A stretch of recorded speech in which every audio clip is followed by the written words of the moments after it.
1921 விஜயவாடாவில் காங்கிரஸ் உடைய ஒரு செயற்குழு கூட்டம் நடைபெறுகிறது. அந்த கூட்டத்தில் முடிவெடுக்கிறார்கள், போராட்ட தேவைக்காக 1 கோடி ரூபாய் உடனடியாக நிதி வசூல் செய்ய வேண்டும். காந்தி தான் அறிவிக்கிறார். அந்த நிதிக்கு பேரு அவரே பேர் வைக்கிறார், திலகர் சுயராஜ்ய நிதி. சுயராஜ்யத்தை உருவாக்குறதுக்காக வேண்டி திலகருடைய பாலகங்காதர அவருடைய பெயர்ல இந்த நிதியை வசூலிக்க வேண்டும் என்று சொல்லி 1 கோடி ரூபாய் டார்கெட் நியமித்து வசூல் செய்ய வேண்டும் என்று அறிவிக்கிறார். வசூல் நடைபெறுகிறது. நாட்டின் பல்வேறு பகுதிகளில் வசூலிக்கப்படுகிறது. 50,000, 5,000, 10,000, 1 லட்சம் பல மாதிரி கொடுத்து கொண்டே இருக்கிறார்கள்.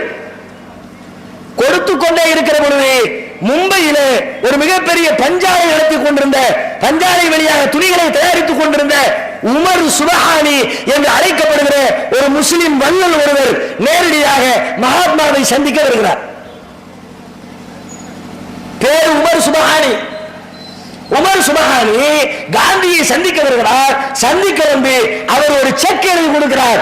செக்கிலே எழுதப்பட்டிருக்கிற எண்ணிக்கையை பார்த்து காந்தி பிரமித்து போகிறார். எவ்வளவு எழுதியிருக்கிறாரு? 1 கோடி ரூபாய் டார்கெட். நாடு முழுக்க வசூல் பண்ணணும். நாடு முழுக்க வசூலித்து சேர்க்க வேண்டிய 1 கோடி ரூபாய் தொகையை உமர் சுபஹானி ஒற்றை மனிதராக ஒரே ஒரு செக்கில 1 கோடி என்று எழுதி காசோலையை கொடுக்கிறார்.